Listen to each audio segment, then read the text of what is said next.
C'était une ambiance bon enfant, ce 24 et 25 novembre 2023 au Dojo national de judo de Soa. Qu'il s'agisse de l'apaiser que de la compétition proprement dite, il y avait de quoi se donner de l'espoir. Dans la compétition, comme toujours, a toujours été à la veille, on se sent toujours un peu bizarre, façon, on ne connaît pas encore nos adversaires. Mais c'est une sorte de routine. On se sent un peu bizarre, mais ça va aller. Ça va aller. Et on essaie juste de garder le moral haut et faire le fair play en fait. Bon, on attend voir demain ce que ça va donner. Et vu que les compétiteurs ne sont pas encore tous là, donc on est là, on attend. Demain, ça va aller vite. C'est bien sûr, bon, tout le monde va donner le meilleur de soi. Moi particulièrement, je me suis entraînée jour pour cette compétition. Alors, je vais donner le meilleur de moi.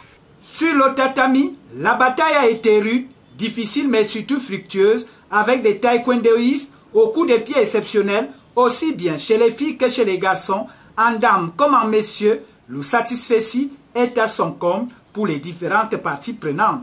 Déjà pour aujourd'hui, j'ai pu faire le maximum que je pouvais faire, mais bon, je pense qu'il y a encore beaucoup de travail à faire. Être par exemple le meilleur combattante ne veut pas dire que non, je vais aller rester à la maison et me reposer. Au contraire, j'ai encore beaucoup de pain sur la planche. Donc je dois me armer pour que la prochaine fois, je puisse toujours exceller. En fait, le but, c'est de faire ce qu'on a déjà commencé à faire, ce qu'on a commencé en 2018, avec la création de cette organisation à but non lucratif. C'est une organisation qui a été créée aux États-Unis, dont le but est de, comme on dit chez nous aux États-Unis, find those who have been disenfranchised and help them. Donc on cherche les populations qui ont été oubliées quelque sorte et on essaie de les venir à l'aide. Et on décide de commencer par le Cameroun. Pourquoi? Parce que la plupart des membres, des officiers de la 237 sont camerounais. Et ils ont été des athlètes soit de l'équipe nationale camerounaise, soit de certains clubs au niveau du Cameroun. Une première édition que l'organisation internationale 237 Brothers in Taekwondo USA a su mettre les petits plats dans les grands avec 9 clubs pour 59 participants. L'Open Championship est une réussite. À l'issue de cette compétition, nous pouvons que dire merci.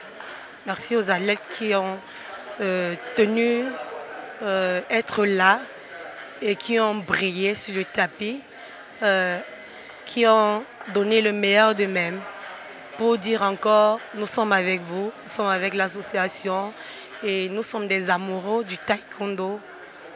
Et voilà, ils sont venus pour qu'ensemble nous puissions hisser encore notre chère et belle discipline. Au final, 9 médaillés d'or, dont 7 chez les seniors et 2 chez les juniors. 9 médaillés d'argent et 7 médaillés en bronze ont été au podium avec Hippo Fobo comme meilleure délégation et meilleur fan club. Les meilleurs athlètes en dames et messieurs sont revenus à Adam de Yako et Kelly Ngako de Hippo Fobo.